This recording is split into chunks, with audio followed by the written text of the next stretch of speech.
आज हम श्री अमृतसर साहब की बात करेंगे। अमृतसर की हिस्टोरिकल सिटी है। ये सिखों की एक गैर रस्मी राजधानी है, पवित्र तीर्थ स्थान है। ये श्री गुरु रामदास जी द्वारा इस शहर की स्थापना की। इसमें श्री गुरु रामदास जी द्वारा पहले अमृत सरोवर का निर्माण करवाया। तो इसका पहला नाम भी रामदासपुर या गुरु का चक इसको कहते थे, लेकिन अमृत सरोवर के नाम से इसका नाम अमृतसर धीरे धीरे पड़ गया। ये धार्मिक महत्व वाला शहर है, एक तीर्थ स्थान है। यहाँ पर श्रद्धालु जो फॉलोइंग है श्री गुरु नानक देव जी की, सिख धर्म की, उनके लिए ये जीवन की एक लाइफ लाइन है। तो वहाँ पर आना श्रद्धालु, मतलब सिखों की धार्मिक लाइन है, धार्मिक शहर है, लेकिन पूरे भारत के, पूरे वर्ल्ड के लोग यहाँ श्रद्धालु आते हैं। तो ये सीमावर्ती शहर की था, लाहौर पास है, सीमा के साथ लगता है। तो ये अनेक तरह की गतिविधियों का केंद्र भी रहा है। आज हम बात करेंगे श्री अमृतसर शहर की। तो ये इस पर मैंने पहले भी एक बुक अमृतसर शहर का इतिहास हमने लिखी है, लेकिन ये बुक थोड़ी बड़ी है, इसलिए कई लोगों को पढ़ने का मौका नहीं मिलता, क्योंकि हर तीर्थ स्थान की धार्मिक महत्ता होती है। तो अमृतसर पर अपने आप एक पवित्र शहर है। हमने बड़ी कोशिश की है, मैंने अपने डॉक्टर, जो मेरे गाइड थे डॉक्टर गुरशरण सिंह से मिलकर ये बुक लिखी थी। तो मैं चाहता हूँ आज एक वीडियो बनाया जाए, जिससे थोड़ी सी जानकारी श्रद्धालुओं को, जो आम लोगों को मिल सके। तो हम अपने चैनल रियल हिस्ट्री में हिंदुस्तान से बात कर रहे हैं, तो मैं रिक्वेस्ट करूँगा अपने श्रोताओं को कि कृपया उसको सब्सक्राइब करें, ताकि हम आगे से और मेहनत करें और अच्छे अच्छे वीडियो बनाकर आपको दे सकें। तो ये जो पवित्र शहर है रामदासपुर, इसकी स्थापना 1577 में श्री गुरु रामदास जी द्वारा की। मैंने पहले बता दिया, ये सिखों की राजधानी है, सिखों का जोड़ने वाला एक केंद्र है। यहाँ एक सरोवर है, सभी श्रद्धालुओं की, मतलब सिख धर्म की, पंजाबियों की, मतलब एक धार्मिक गतिविधियों का एक केंद्र है। तो यहाँ पर जो पहला एक सरोवर था, अमृत सरोवर का निर्माण गुरु रामदास जी ने करवाया, लेकिन धीरे धीरे इसका धार्मिक महत्व बड़ा बढ़ गया, तो इसका नाम अमृतसर पड़ गया। तो 5th गुरु थे हमारे श्री गुरु अर्जन देव जी, उन्होंने अमृतसर में पवित्र श्री हरमंदिर साहब की उसारी करवाई, जिसे गोल्डन टेम्पल के नाम से प्रसिद्ध हुआ। ये 1588 में इसकी शुरू करवाई और 1601 में इसका निर्माण पूरा हो गया। बड़ा खूबसूरत दृश्य प्रदर्शित करता है। गोल्डन टेम्पल एक पवित्र सरोवर के बीच में बनाया गया। इसके 4 उसमें वर्ण थे, सभी जातों, सब धर्मों के लिए इसके 4 दरवाजे रखे गए। निम्रता, मिठत नीवी नान का संदेश देते हुए इसको नीचा रखा गया आसपास की बिल्डिंगों से। तो वहाँ पर इसका और धार्मिक महत्व उस समय बढ़ गया जब श्री गुरु अर्जन देव जी द्वारा संकलित किया गया श्री आदि ग्रंथ को वहाँ पर साहब में प्रकाशित किया गया, विराजमान किया गया। अब वो धार्मिक जो ग्रंथ, आदि ग्रंथ, जो बाद में गुरु ग्रंथ साहब के नाम से गुरुओं का गुरु कहा जाता है, तो वहाँ पर उसको प्रकाशित किया गया। वहाँ पर भाई बुड्ढा जी को पहला ग्रंथी लगाया गया। तो इस तरह हरमंदिर साहब जो था वहाँ पर अब धार्मिक केंद्र बन गया। तो ये 1604 में ये पूरी जो अपना गुरु ग्रंथ साहब है, जो आदि ग्रंथ था उस समय, उनको वहाँ पर विराजमान किया गया। तो बाद में गुरु अर्जन देव जी की जो प्रसिद्धि थी, जो उनका धार्मिक महत्व का, उसको मुगलों ने से सहारा नहीं किया। तो उन्होंने गुरु अर्जन देव जी को 1606 में बिना किसी कारण के शहीद कर दिया। अब अमृतसर ने अपने गुरुओं की धरती पे एक शहादत को देखा। तो जो 6वें गुरु थे श्री गुरु हरगोविंद जी, तो उस समय थोड़ा सिख धर्म का स्वरूप बदलना शुरू हो गया। अब अमृतसर शहर में ही गोल्डन टेम्पल के बिल्कुल सामने श्री अकाल तख्त का निर्माण किया गया 1607 में। गुरु हरगोविंद जी ने मीरी पीरी की 2 तलवारें पहनी। उन्होंने कहा भी अब भक्ति और शक्ति का सुमेल होगा, मैं धर्म के साथ साथ दुनिया की रक्षा भी करूंगा।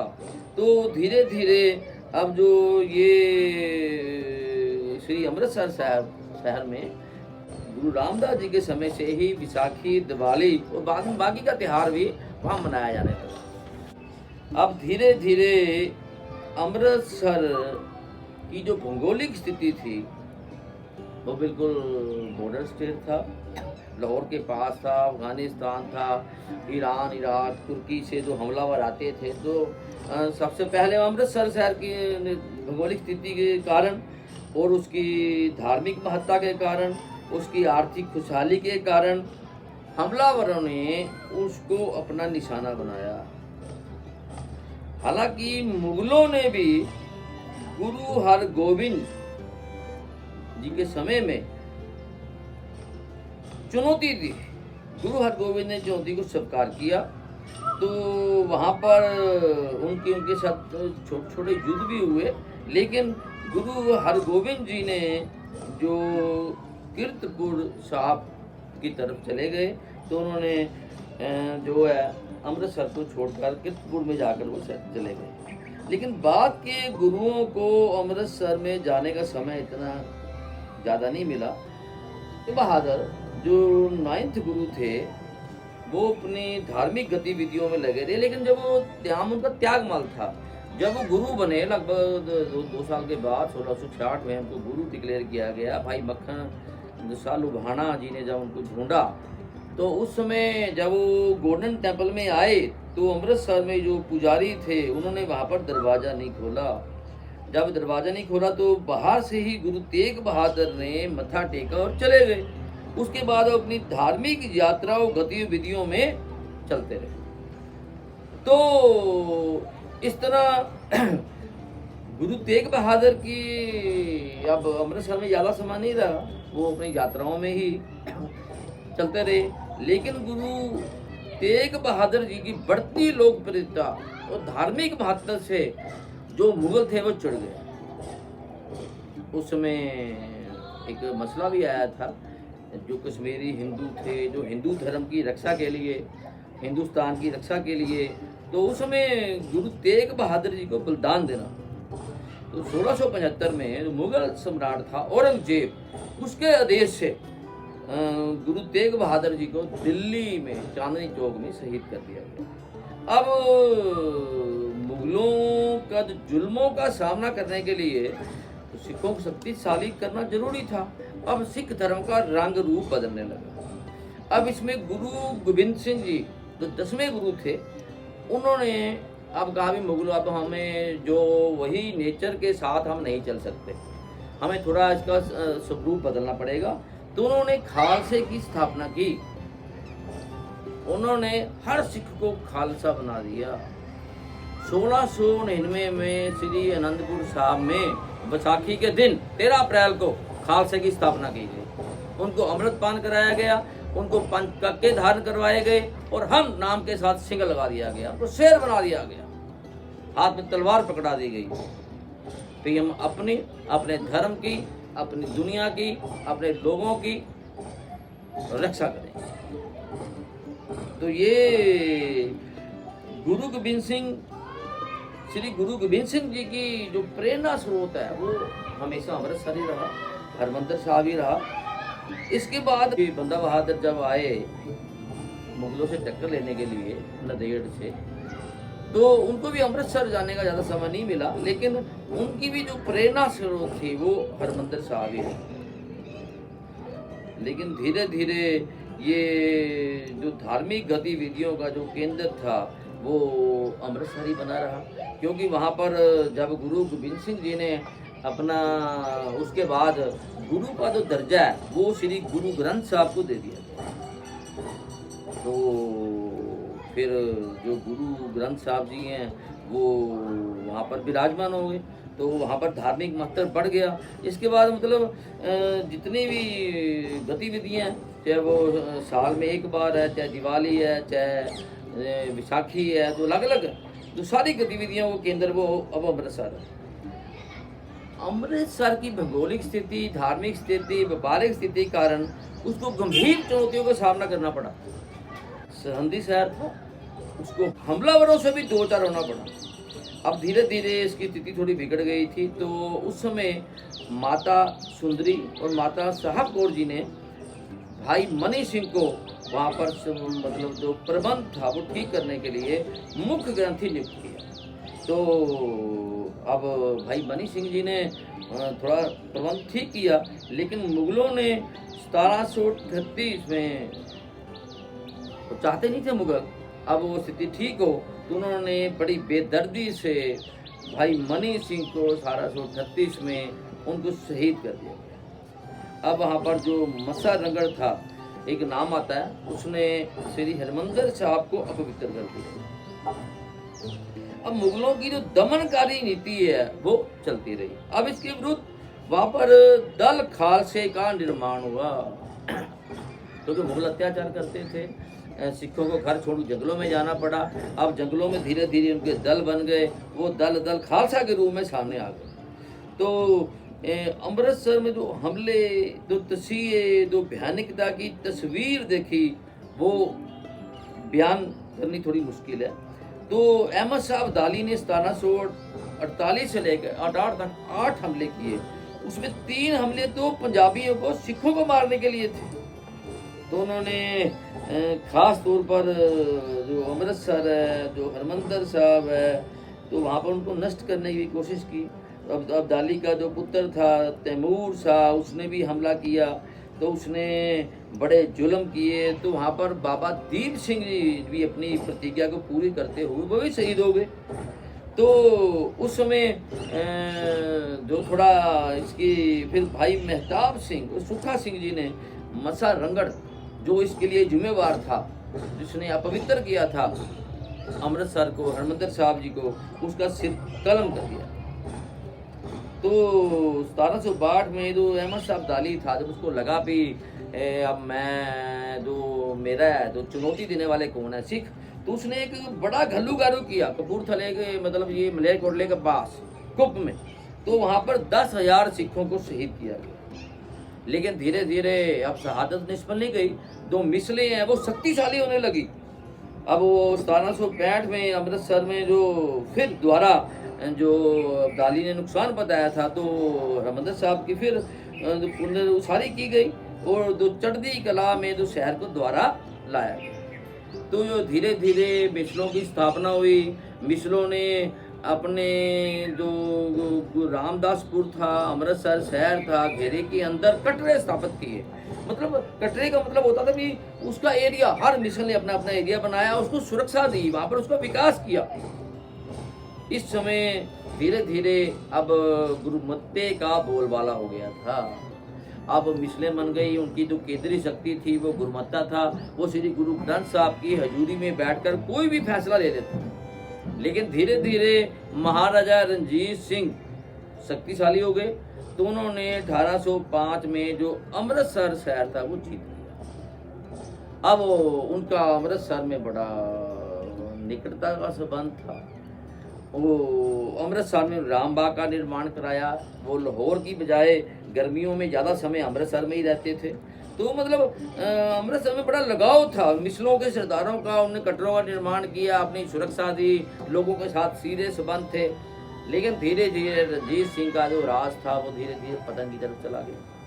तो 1849 में अंग्रेजों ने कब्जा कर लिया पंजाब पर। तो अमृतसर की जो शान थी थोड़ी मध्यम पड़ गई। ऑटोमेटिक है, तो रणजीत सिंह के समय, मिसला के समय में तो महत्व मिला था, अंग्रेजों ने वो महत्व नहीं दिया। लेकिन 1857 में क्रांति हुई तो अमृतसर में फिर एक भयानक दृश्य देखा।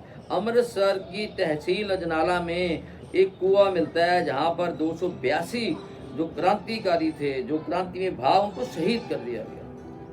तो ये बड़ी इंपॉर्टेंट घटनाएं हैं। अब अमृतसर के कई उतार चढ़ाव देखे। 13 अप्रैल 1919 को मतलब जो वर्ल्ड की सबसे दर्दनाक हत्याकांड हुआ था, जलियांवाला बाग, वो भी अमृतसर में हुआ, नरसंहार हुआ।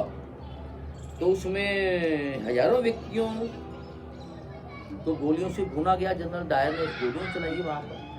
तो ऐसा माना जाता है 2000-3000 जितने जो व्यक्ति थे वो वहाँ उनका कत्लेआम किया गया, निहत्थे लोगों का कत्लेआम किया गया जलियांवाला बाग में। लेकिन धीरे धीरे इसके बाद गुरुद्वारा एक 1920 में, क्योंकि गुरुद्वारे फिर वो महंतों के कब्जों में आ गए थे, जिन्होंने नियमों को तोड़ दिया था। वहाँ पर अपने स्वार्थों की पूर्ति के लिए वो नियमों को ताक में रख दिया।